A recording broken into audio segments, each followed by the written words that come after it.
Dieu soit béni. Dieu est au contrôle. Voilà déjà un mot qui est important et j'aimerais que vous puissiez aussi le savoir, le réaliser. Dieu est au contrôle de nos vies. C'est tellement important de se confier à quelqu'un qui peut gérer notre vie. Hein? C'est ça, c'est important. Alors on veut compter sur sa grâce. J'aimerais, sans plus tarder, si vous voulez, lire avec vous un texte dans les Écritures. Nous aimons nous appuyer sur la parole de Dieu dans l'évangile de Marc, au chapitre 4. Évangile de Marc, chapitre 4, et nous allons lire à partir du verset 35.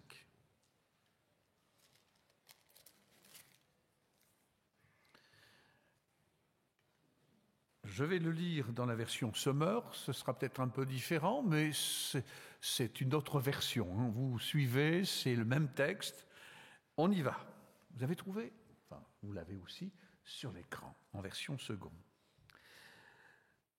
Ce soir-là,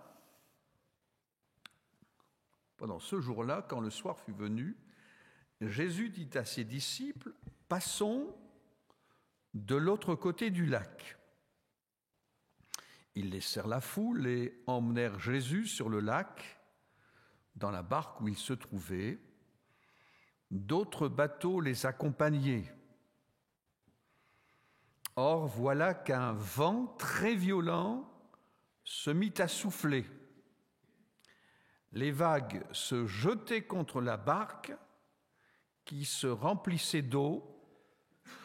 Lui, à l'arrière, dormait, la tête sur un coussin. Les disciples réveillèrent et lui crièrent « Maître, nous sommes perdus et tu ne t'en soucies pas. » Il se réveilla, parla sévèrement au vent et ordonna au lac « Silence, tais-toi !» Le vent tomba et il se fit un grand calme. Puis il dit à ses disciples, « Pourquoi avez-vous si peur? Vous ne croyez pas encore ?» Mais eux furent saisis d'une grande crainte, et ils se disaient les uns aux autres, « Qui est donc cet homme pour que même le vent et le lac lui obéissent? Quel est donc cet homme ?» Mes amis, je ne vous connais pas, que je connais quelques visages, mais d'autres je ne connais pas, mais ce n'est pas ça l'essentiel. L'essentiel, c'est que Dieu soit présent et lui nous connaît. Il sait si bien ce qu'il nous faut, c'est une réalité. Vous savez que Dieu peut tout. Tout. Il peut vous délivrer d'un problème que vous avez. Par exemple, vous avez devant vous quelqu'un qui bégayait, incapable de faire une phrase. Je me souviens quand j'étais petit, j'allais à l'église avec mes parents et j'aimais prier, mais je ne pouvais pas prier normalement. Je répétais les mots, je saccadais les mots. Pas facile, hein? C'est un handicap pour moi à l'école, puisque j'avais tellement peur de parler en public, eh bien, quand j'étais au collège, 6e, 5e, lorsqu'il fallait réciter quelque chose ou on m'interrogeait oralement, je perdais tous mes moyens. On me disait, mon petit gars, il faut travailler à l'école pour y arriver. C'était pas évident pour moi. Mais un jour, j'avais fait une expérience avec le Christ, j'avais donné mon cœur à Dieu. Et un jour, j'ai reçu un appel de Dieu, comme quoi le Seigneur voulait se servir de moi pour le servir, pour annoncer l'Évangile. Je me suis dit, c'est impossible. Comprenez, j'étais incapable de parler devant mes copains, j'étais incapable de parler normalement, je bégayais quand je parlais. Alors je dis, Seigneur, c'est pas moi, c'est peut-être quelqu'un d'autre que tu appelles. Ou alors il faut que tu fasses quelque chose. Savez-vous que ce jour-là, instantanément, j'ai été guéri de mon bégayement. Dieu était intervenu d'une façon, vous allez dire, c'est pas quelque chose, c'est pas un miracle comme mon épouse a vécu, mais de cette infirmité, parce que c'était vraiment quelque chose de pénible, Dieu m'a instantanément guéri. Dieu peut tout, n'importe où. Et je veux croire que cet après-midi encore, il peut répondre à notre besoin. Vous avez lu avec moi ce texte qui nous parle d'une tempête. Je ne sais pas si vous aimez les tempêtes. J'aimerais vous dire, ma femme n'aime pas quand il y a trop de vent. Vous aussi, mesdames, quand ça souffle, et vous avez remarqué qu'on a l'impression que ça souffle plus maintenant qu'avant. Oui ou non? Les anciens, c'est vrai. Hein, et ça souffle. Je ne suis pas, avec ma femme, on n'a pas le pied marin. Un jour, nous étions en Bretagne. Nous voulions aller faire un tour en bateau dans un endroit bien calme, mais on est parti en pleine mer et ce jour-là, ça soufflait fort. Je vous avoue que toute la famille Perlinski, on a passé par un mauvais moment. Et je m'imagine un peu ce qui a dû se passer dans ce jour-là. Vous avez remarqué en plus, ce qui est étonnant, c'est que Jésus dit à ses disciples, passons de l'autre bord. Dans cette barque, il y a quoi? Des anciens marins. En principe, quand on va à la pêche, on connaît un petit peu les vents, le temps qu'il peut faire, et puis ils avaient certainement vécu des tempêtes. Quand le vent se lève, une fois je me souviens aussi dans le lac du Bourget, on était parti faire du pédalo, je pense qu'on n'avait pas été très sage, et ça commençait à faire des vagues, je vous avoue, on n'était pas très heureux, non, on n'était pas très fiers. Quand ça souffle, c'est comme ça. Mais là, ce n'était pas simplement des petites vagues. Vous avez lu avec moi dans le texte, les vagues, elles passaient dans la barque, elles se remplissaient. Et chose étonnante, vous l'avez remarqué, ils ont tous peur, sauf un, Jésus, qui dort dans la barque. Moi, je ne sais pas comment il a fait, moi. Parfois, on est dans la maison, dans notre lit, le vent souffle, il y en a qui ont peur, et là, dans la barque, il dormait profondément. Vous savez pourquoi? Parce qu'il y avait la paix dans son cœur. Vous savez, quand on est comme un bébé, quand il est avec papa, je me souviens quand j'étais petit, quand quelqu'un m'embêtait, je lui disais, tu sais, tu continues pas parce que je vais le dire à mon père. Et j'avais l'impression que mon père, quand je donnais la main de mon père, j'avais l'impression que j'étais en sécurité. Oui ou non? Eh bien, j'aimerais vous dire aujourd'hui, ma main dans la main du Père céleste, on est en sécurité. Et Jésus était venu sur cette terre, il avait une mission à remplir, réconcilier l'homme de son Créateur. Et pour cela, il y avait un message puissant. Ce n'était pas un message que tout le monde est beau, tout le monde est gentil, c'est que le salaire du péché, c'est la mort, mais le don gratuit de Dieu, c'est la vie. Et pour cela, Jésus ne va pas simplement annoncer le message, mais il va payer pour nous. C'est pour ça qu'on chante souvent la croix. On prêche Christ ressuscité, Christ crucifié, mais ressuscité. Il est mort pour nous à la croix. Il a pris mes fautes, mes erreurs, mon incrédulité. Il a pris ça sur lui. Il a pris tous nos péchés et il a payé afin que tu aies la vie, le bonheur, la paix de Dieu qui surpasse toute intelligence. Ça, c'est quelque chose d'extraordinaire. Donc, il y a des pêcheurs, des marins, mais une tempête. Je suis convaincu que c'est pas grave. J'ai un autre prédicateur avec moi, on sera au moins deux, il n'y a pas de souci. Je veux croire que ce n'était pas la première tempête qu'ils ont eu à rencontrer, mais quand le vent est violent. On pourrait peut-être aussi parler d'autres tempêtes. Tout à l'heure, mon épouse a parlé d'une tempête de la maladie. Les tempêtes, ça peut parfois être un couple en grande difficulté. Vous savez, quand la tempête, elle est là, quand il y a la tempête avec les enfants, quand il y a des enfants qui deviennent rebelles, qui repoussent leurs parents, ou ils prennent une direction qu'on n'aurait pas souhaitée, c'est compliqué. On passe par là. C'est pas évident, mais tout à l'heure, mon épouse disait une chose, c'est que ce qu'on a compris, c'est que Dieu est au contrôle. À un moment de notre vie, nous avons 4 enfants. Et notre 4e, c'est l'enfant particulier, si vous voulez, c'est un enfant que Dieu nous a donné. C'est un enfant, aujourd'hui, c'est une adoption plénière. Mais notre petit Benjamin, c'est un petit gars qui est arrivé, il a eu une enfance un peu facile, hein, quand on l'a eu à la maison, enfin on l'a eu à 8 mois. Il a grandi, et puis il a fait sa crise d'identité, sa crise d'adolescence. Et puis il nous en a fait voir de toutes les couleurs. Mais tout ce qu'on peut imaginer, il l'a fait. Comme bêtises. Hein, pas tout ce qui est bien, mais les bêtises. C'était pas évident. Et encore, il y a des choses qu'on savait pas, qu'on a su après. Et heureusement. Mais pourtant, nos enfants, on les a élevés tous les quatre de la même manière. Et à un moment donné, je me souviens encore, ma femme m'a dit, chérie, je suis fatigué.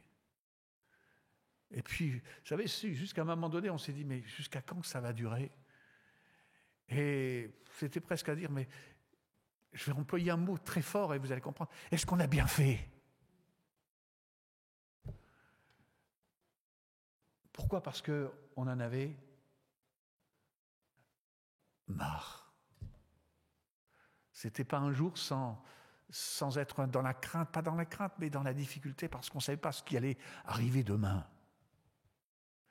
Et c'est à ce moment-là, alors qu'il avait déjà fait des expériences, plutôt, il avait vu papa, maman, ses frères et sœurs, il connaissait le message de l'Évangile, il venait à l'église. C'était pas toujours évident quand il venait. Il nous en faisait voir encore. Et puis un jour, au moment donné, où il était parti, il y avait une réunion de jeunesse. C'est pas moi qui avais conduit le pasteur, c'était parce que j'étais parti à la maison de retraite des Lys Blanc, et c'était mon épouse qui avait dû déposer le pasteur qui prêchait. C'était le pasteur Robichaud qui était là avec les jeunes. Et j'avais dit à mon épouse, est-ce que Benjamin était là? Elle m'a dit non, je ne l'ai pas vu. Mais je savais qu'il aimait bien le prédicateur, j'ai dit peut-être qu'il va y aller. Mais on ne savait pas. Et lui, vous savez, quand on est en pleine rébellion, il n'était pas avec les jeunes dans la salle, il était parti dans la garderie derrière, tout seul. Parce que pour lui, tous les autres, c'était des nuls, vous comprenez? Et avec lui, les autres, ils sont ça, ils sont ceci, cela.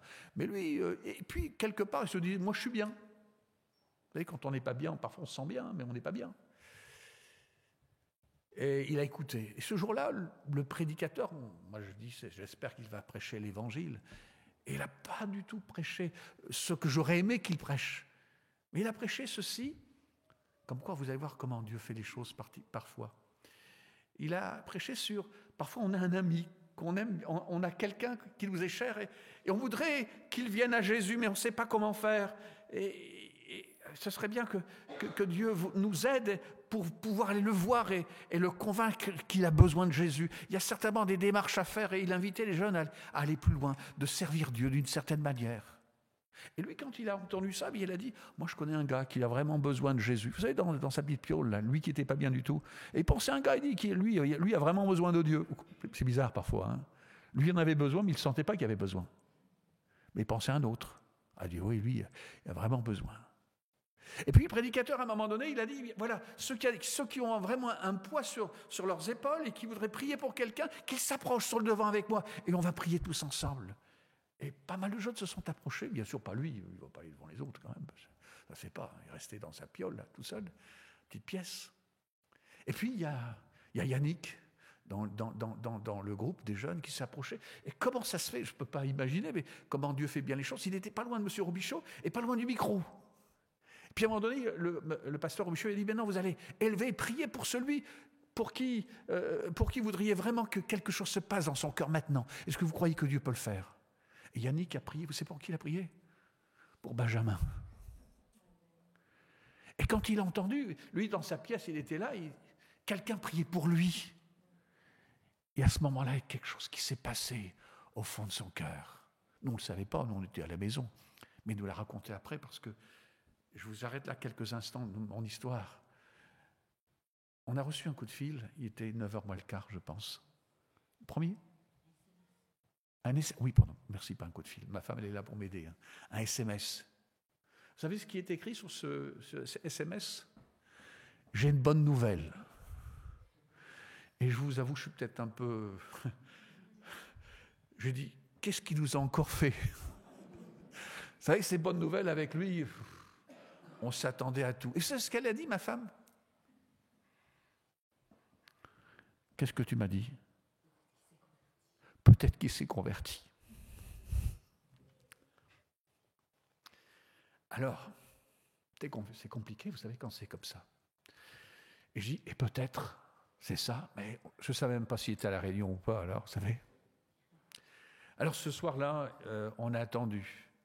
Je pense qu'il a dû rentrer vers minuit, parce qu'il fallait l'attendre. Et ce jour-là, il est rentré, il n'est pas rentré dans sa chambre, il est venu frapper à la porte, il dit, j'ai quelque chose à vous dire. Il nous a tout raconté. Vous savez ce qui s'est passé ce jour-là? Après ce moment particulier où il s'est senti interpellé, après la réunion de jeunes, il a été voir les jeunes, il leur a tous demandé pardon. Il se sentait repris. Et ce jour-là, il a donné son cœur à Dieu. Il y avait une tempête. C'était une tempête dans sa vie, mais aussi dans notre foyer. Mais Dieu a entendu, Dieu était là. Je ne sais pas si vous passez par une tempête, mais sachez qu'on a un Dieu tout-puissant. Et il peut toutes choses, dans toutes les circonstances. Alors c'est vrai que quand il y a tempête, parce qu'on est tous dans la même barque, vous comprenez, il y a parfois la peur de demain, la peur de ce qui va se passer. Si parfois on se dit, mais pourquoi suis-je dans cette galère? Pourquoi je suis dans cette barque? Pourquoi? Vous avez remarqué que Jésus, lui, dort. Il est sur le coussin. Alors il y a plein de questions, vous avez remarqué. Ils ont dit, mais qui est donc celui-ci à qui obéissent même le vent et la mer? J'aimerais vous dire, Dieu peut faire des choses qu'on ne peut même pas imaginer. Et Dieu peut le faire dans ton cœur, dans ta vie, qui que tu sois, quel que soit ton passé.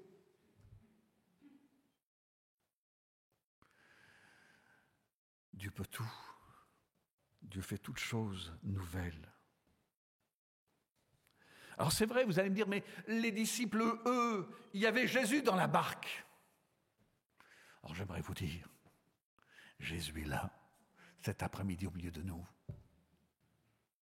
Et il est prêt à te bénir, à poser tes mains sur ta vie, dans ton foyer, dans ta santé, que sais-je encore, même dans ta situation professionnelle.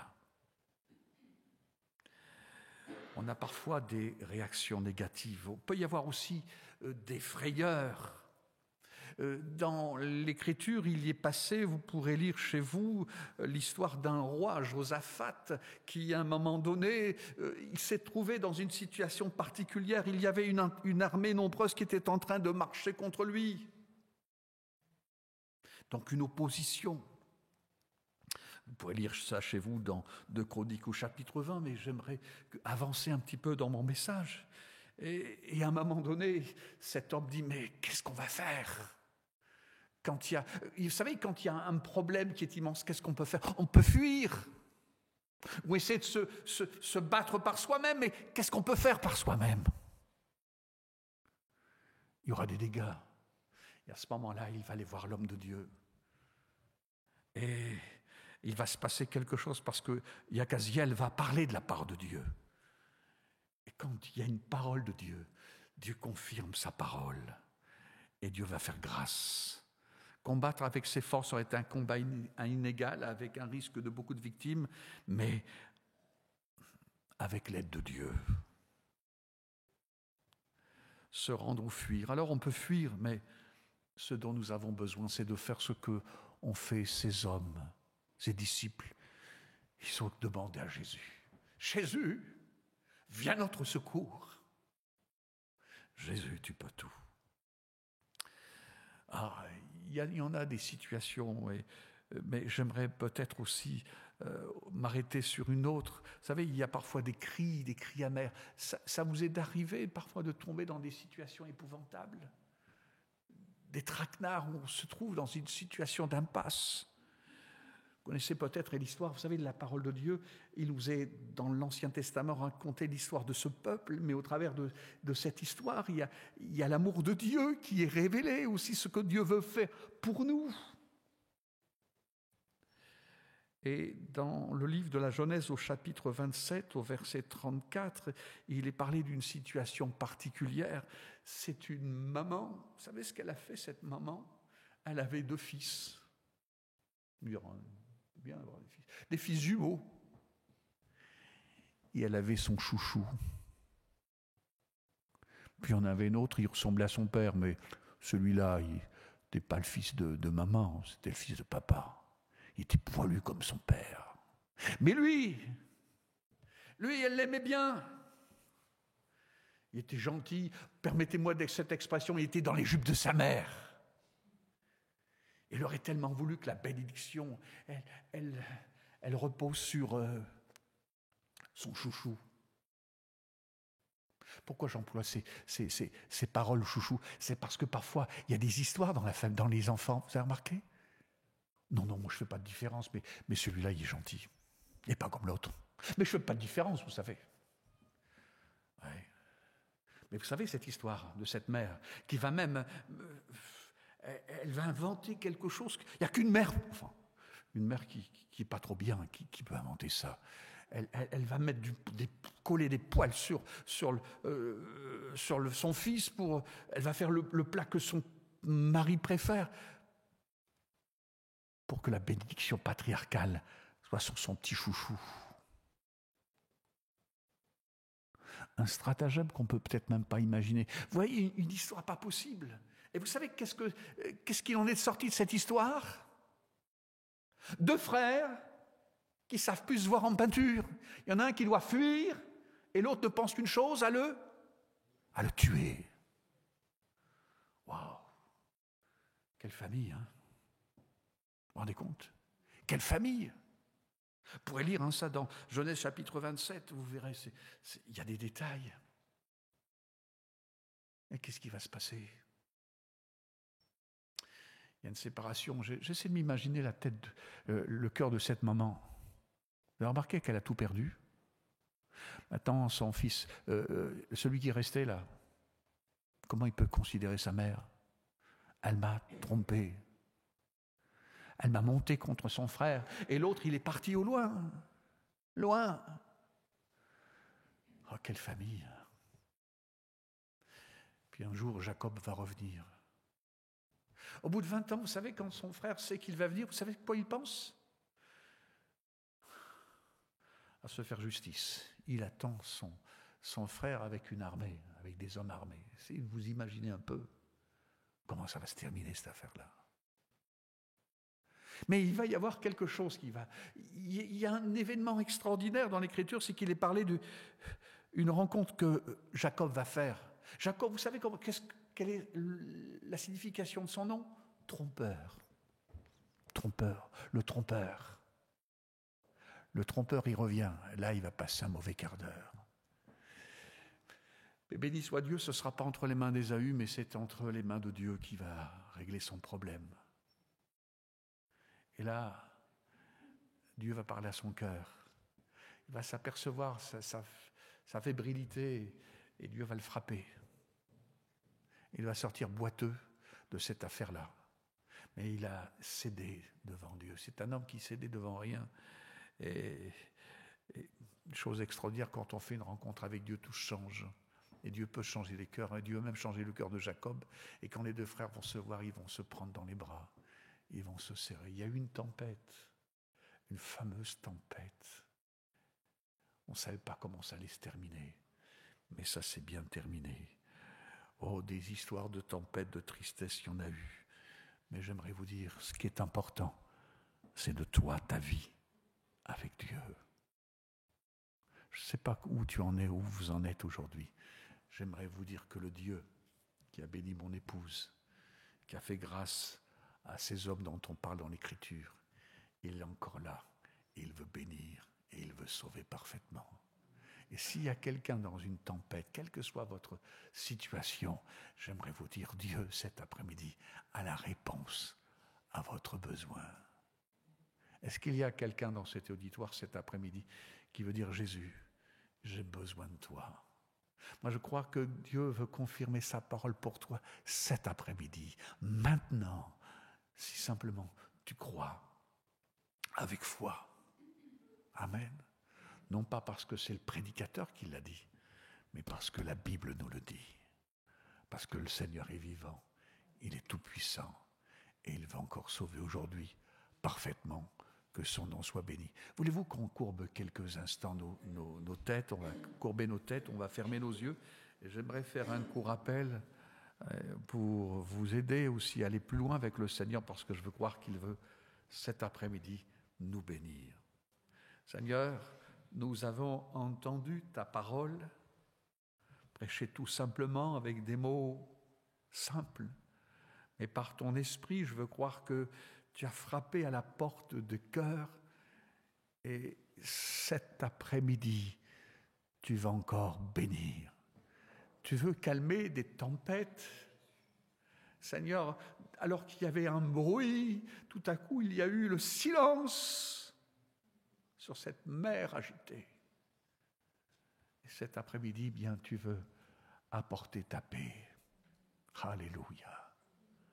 Nos têtes sont baissées, nos yeux sont fermés. J'aimerais faire un court appel. Je ne vais pas vous demander de vous approcher, mais simplement, si vous voulez que je prie pour vous, vous allez lever votre main et je vais prier pour vous.